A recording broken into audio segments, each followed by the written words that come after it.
देखना, हम कैंडल बनाएंगे। कैंडल में ये 3 जोन दिखाएंगे। ये आपका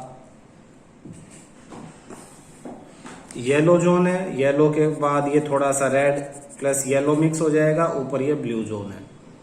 तो जो ब्लू है ये आपका आउटर मोस्ट जोन है, कंप्लीट कंबशन शो करेगा, सबसे बाहर वाला ये। दूसरा ये मिडल जोन, यहाँ पे ये येलो कलर होगा, यहाँ पे ये मिडल जोन है, पार्शियल, आधा कंबशन हो रहा है आधा नहीं हो रहा है। सबसे बीच वाला इनर मोस्ट जोन है अनबर्न वैक्स, यहाँ पे वो वैक्स है जो बर्न हुआ ही नहीं। ठीक है, तो वैक्स के जो वेपर है वो अनबर्न है। और कैसा कलर है, यहाँ पे ब्लैक कलर है। ये कैंडल आपकी वैक्स कैंडल, आपका ये डायग्राम एग्जाम में जरूर आता है, पूछा जाता है। अच्छा, अगर हीट के अकॉर्डिंग देखा जाए तो ये सबसे बाहर वाला होटेस्ट पार्ट, मिडल मॉडरेट,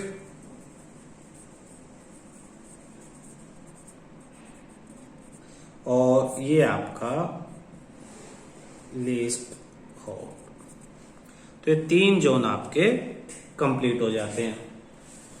इसके बाद आपके इसमें एक टॉपिक है आइडियल फ्यूल। आइडियल फ्यूल किसे कहेंगे?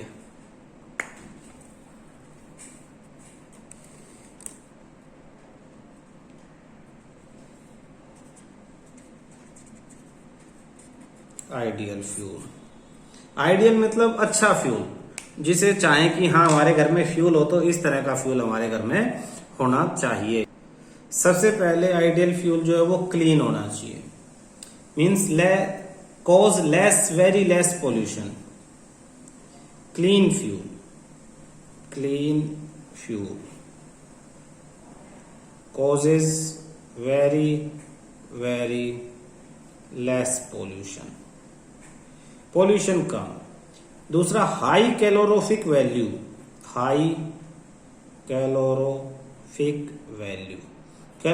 वैल्यू ज्यादा हो, यानी बर्न करने पे ज्यादा एनर्जी प्रोवाइड करे। थर्ड, सफिशिएंट इग्निशन टेम्परेचर आपका सफिशिएंट होना चाहिए। Fourth, easy to use. Fifth, easy to handle. Sixth, easy to store. Seventh, easy to transport. Eighth,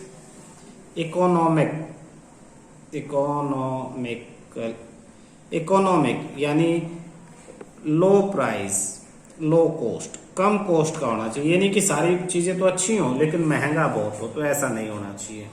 cost भी उसकी कम होनी चाहिए, आराम से आप उसे ट्रांसपोर्ट कर सको, स्टोर कर सको, हैंडल कर सको। Easy to use, sufficient ignition temperature, high calorific value और clean, it must be a clean fuel. तो ये आइडियल फ्यूल की कुछ एडवांटेजेस, कुछ खास बातें हैं। और एग्जाम्पल, आइडियल फ्यूल का एग्जाम्पल है आपके पास एलपीजी आपके घरों में जो यूज होती है, लिक्विफाइड पेट्रोलियम गैस, वो आइडियल फ्यूल है। नेक्स्ट टॉपिक आपका फ्यूल एफिशिएंसी।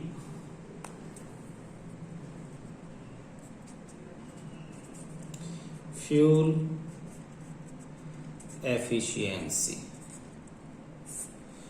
तो फ्यूल एफिशिएंसी में आप देखोगे कि it is represented by the calorific value of the fuel. It is represented by calorific value of the fuel की हाँ देखना, calorific value amount of heat produced on complete combustion of 1 kilogram of fuel, it's की unit है kilojoule पर kilogram. Heat energy, जो हम heat use कर रहे हैं तो हीट एनर्जी की वैसे यूनिट होती है जूल, लेकिन जब बड़ी लेते हैं तो किलो जूल हम ले लेते हैं, किलो जूल, जैसे डिस्टेंस की मीटर है लेकिन लार्ज डिस्टेंस है तो किलोमीटर। तो ऐसी कैलोरीफिक वैल्यू जो हीट एनर्जी प्रोड्यूस यानी किलो जूल पर किलोग्राम, कितने किलोग्राम फ्यूल बर्न करने पर, तो इसकी यूनिट, जब यूनिट पूछी जाएगी तो आप लिखोगे किलो जूल पर किलोग्राम। किसकी यूनिट है ये? कैलोरीफिक वैल्यू की यूनिट है। शो कैसे करेंगे इसे? किलो जूल पर केजी, इस तरह से इस सिंबल से आप इसको शो करोगे। कार्बन मोनोऑक्साइड ये क्या है? Incomplete combustion of fuel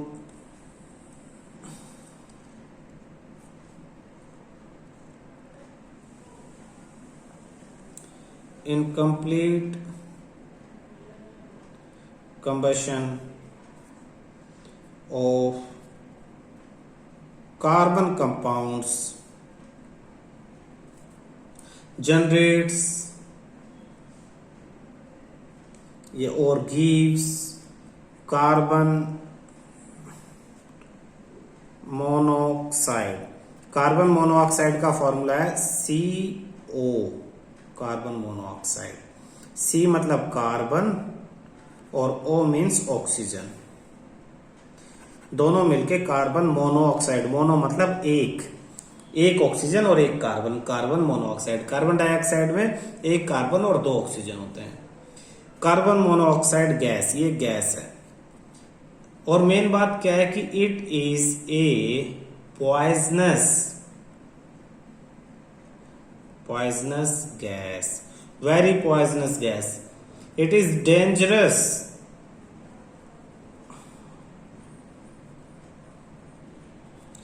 to burn coal in a closed room. देखो बेटा, आप लोगों ने नहीं सुना होगा, अपने पेरेंट्स से पूछना। कई बार सर्दियों में जो घरों के अंदर अंगीठी जला के सो जाते हैं बंद कमरे में, कमरा बंद किया, घर में कमरे के अंदर कोयले की अंगीठी जलाई और सो गए, तो सुबह तक उनकी डेथ हो जाती है। अभी पिछले साल एक बंद वैन थी, उसके अंदर जैसे शादी में से जो काम करते हैं, खाना वाना बनाते हैं ना, उनकी वैन थी। वो शादी में से जो अंगीठी जिसके ऊपर वो तंदूर वगैरह बनाते हैं, वो तंदूर था, वैन में रखा हुआ था, उसके अंदर कोयले रखे थे। आग तो बुझ चुकी थी लेकिन धीरे धीरे वो अंदर ही अंदर जल रहे थे। अंदर इसलिए रख लिया क्योंकि सर्दी थी, उन्हें लगा कि भाई गर्म भी रहेगी वैन। और वो रात को शादी में से वैन से वापस आ रहे थे, वैन बिल्कुल बंद की हुई थी ताकि बाहर से हवा ठंडी ना आ सके। तो धीरे धीरे वैन के अंदर कौन सी गैस फैलने लगी? Carbon monoxide. तो जितने भी लोग वैन के अंदर बैठे थे एकदम से तो मरेंगे नहीं, कार्बन मोनोऑक्साइड गैस ने उन्हें बेहोश करना शुरू कर दिया और उन्हें लगा कि सारी रात काम करने की वजह से उन्हें नींद आ रही है। तो उन्होंने रोड के किनारे वैन खड़ी कर दी और सारे सो गए। एक्चुअली वो बेहोश हो रहे थे धीरे धीरे, उन्हें लगा नींद है, थोड़ी देर आंख बंद कर लेते हैं फिर उठ के चले जाएंगे। लेकिन कार्बन मोनोऑक्साइड क्या करती है?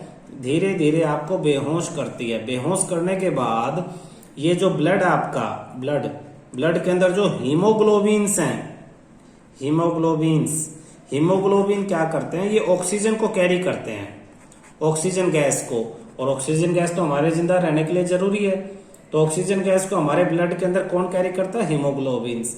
लेकिन ये carbon monoxide gas in haemoglobins के साथ चिपक जाती है, ये चिपक गई। तो ये हीमोग्लोबिन अब ऑक्सीजन को कैरी नहीं कर पाएंगे क्योंकि इसको किसने घेर लिया? कार्बन मोनोऑक्साइड गैस ने। तो हमारे शरीर के अंदर, हमारी सेल्स के पास ऑक्सीजन नहीं पहुंचेगी। तो ऑक्सीजन नहीं पहुंचेगी तो धीरे धीरे नशा हो जाएगा, फिर बेहोशी हो जाएगी और बेहोशी में ही दम घुट के आप डेथ हो जाती है, पता भी नहीं लगता। तो वैन में वो सारे लोग, बड़ी वैन थी, 10-11 लोग थे, सब सोते सोते ही मर गए। जब सुबह हुई, दिन निकला, लोगों ने देखा ये वैन काफी देर से यहाँ खड़ी है, जा नहीं रही है, तब लोगों ने उसे खोल के देखा तो सब लोग मरे हुए थे उसके अंदर।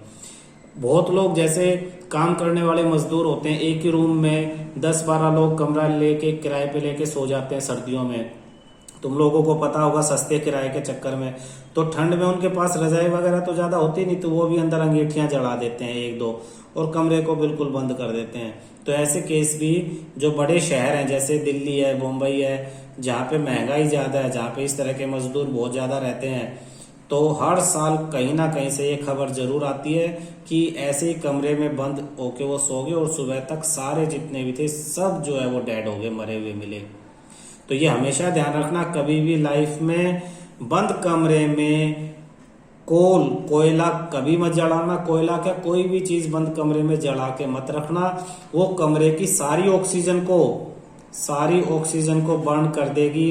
और बर्न करने के बाद कार्बन डाइऑक्साइड बनाने के बजाय, देखो पहले एक चीज समझाता हूँ, पहले कार्बन और ऑक्सीजन, कार्बन जब बर्न होता है ऑक्सीजन की प्रेजेंस में तो बनता है कार्बन डाइऑक्साइड, लेकिन धीरे धीरे ऑक्सीजन कम होने लगती है क्योंकि कमरा बंद है, बाहर से हवा नहीं आ रही है, फिर कार्बन कम ऑक्सीजन की उसमें बर्न होता है और बनती है कार्बन मोनोऑक्साइड, और पता भी नहीं लगता, बेहोशी छाने लगती है और डेथ हो जाती है। ठीक है, ये एक जगह और होता है, एसी, कहाँ पे, जो गाड़ी के एसी होते हैं कार वगैरह के, कार के जो एसी हैं, हीट वाले एसी, कई लोग सर्दियों में क्या करते हैं कि कार आपकी खड़ी है, ठंड है, कार खड़ी है और आपने हीट वाला जो रेगुलेटर उसको हीट पे करके ऑन कर लिया कार के अंदर ताकि ठंड ना लगे, कार के शीशे बंद है। तो इस तरह से भी कई जगह कई लोग जो हैं वो डेड मिले हैं। किस वजह से, उनकी कार के अंदर जो हीट है वो हीट सारी ऑक्सीजन को खत्म करके कार्बन मोनोऑक्साइड में कन्वर्ट करना शुरू कर देती है। तो इन चीजों का ध्यान रखना अपनी लाइफ में बहुत इंपॉर्टेंट है।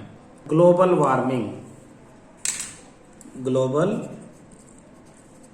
वार्मिंग, मोस्टली जो फ्यूल बर्न होते हैं, combustion of most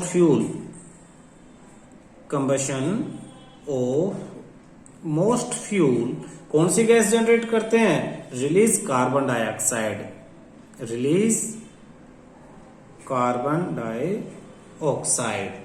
in the environment.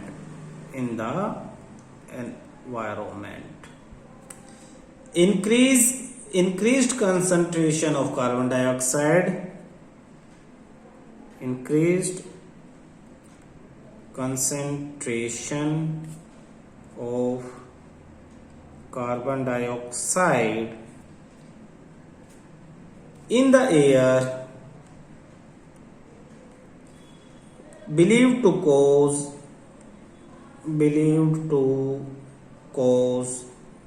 Global warming. इसको समझाता हूं, देखना बेटा कैसे ये सब होता है। एक्चुअली जो अर्थ है, यहां पे देखना, ये मैं अर्थ का सरफेस दिखा रहा हूं, कम सरफेस है, गोल अर्थ नहीं दिखा रहा हूं, ठीक है। तो ये अर्थ है, सन की रेज आती हैं, ये आई, टकरा के वापिस चली जाती हैं, और जो कुछ हीट है, ये एटमॉस्फेयर हमारा, ये एटमॉस्फेयर है, ये नीचे तो अर्थ है और ऊपर है हमारे पास एटमॉस्फेयर। कुछ हीट हमारे एटमॉस्फेयर में रह जाती है, एटमॉस्फेयर की जो गैसेज हैं ये कुछ हीट को रख लेती हैं, जिससे हमारी अर्थ ठंडी नहीं होती। ठीक, अच्छा तुम्हें पता है एटमॉस्फेयर जैसे जैसे ऊपर जाते हैं एटमॉस्फेयर कम होता चला जाता है, कम गैस कम होती है ना। इसीलिए जो पहाड़ है, अगर मान लो कहीं पे पहाड़ है, ये पहाड़ है, पहाड़ के ऊपर गैस कम है, एटमॉस्फेयर कम है, इसलिए यहाँ पे जितनी हीट आएगी वो टकरा के वापस चली जाती है। इसलिए पहाड़ पे जो है वो लो टेम्परेचर होगा, लो टेम्परेचर, क्योंकि हीट को कौन रखता है, हीट को रखने के लिए गैस चाहिए, गैसेज ही हीट को एब्जॉर्ब करके रखती हैं।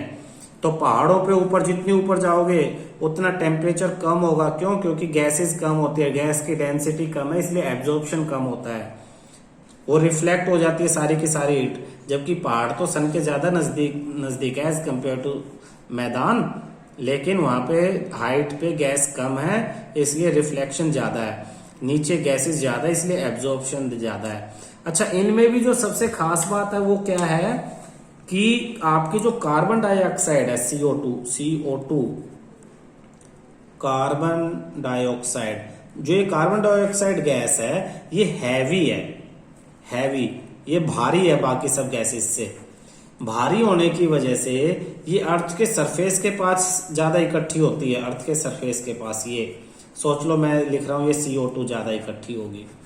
अच्छा, और CO2 की एक और खास बात है, CO2 good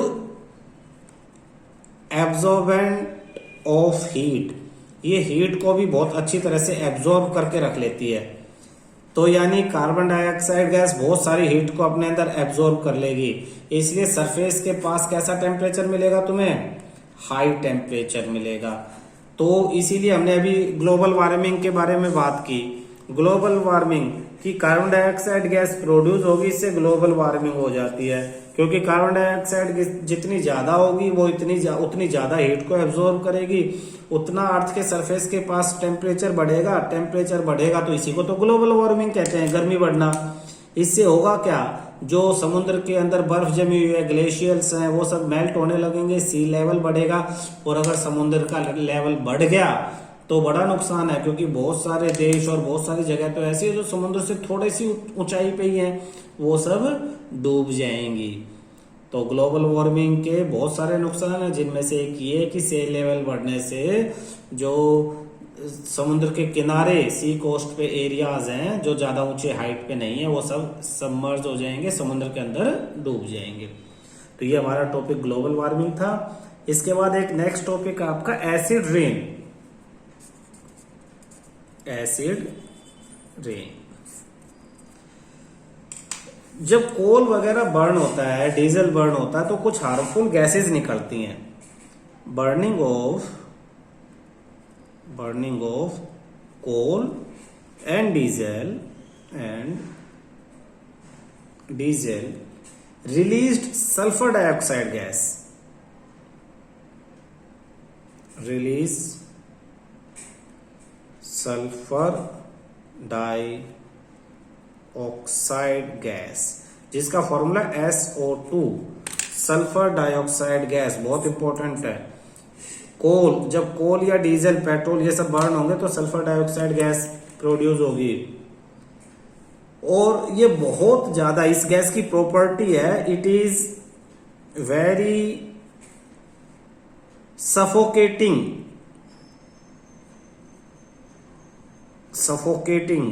and corrosive gas है। यानी कोरोसिव यानी जंग, एक तरह से एसिडिक, जो चीजों को अपने अंदर मिला लेती है। सफोकेटिंग, दम घुटने वाली। Petrol engine gives off gaseous oxides of nitrogen. जो पेट्रोल इंजन है वो भी कुछ नाइट्रोजन की गैस प्रोवाइड करते हैं। तो पेट्रोल इंजन, पेट्रोल भी तो यूज होता है ना व्हीकल्स के अंदर। पेट्रोल इंजन्स गिव ऑफ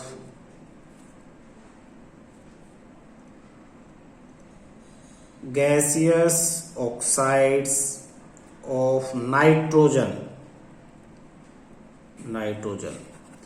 तो ये नाइट्रोजन, पेट्रोल इंजन क्या है?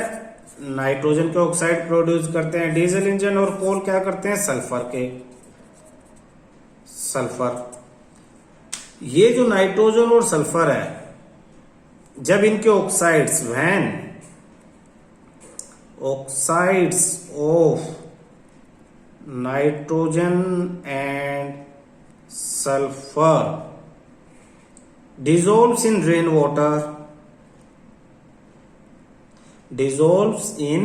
rainwater,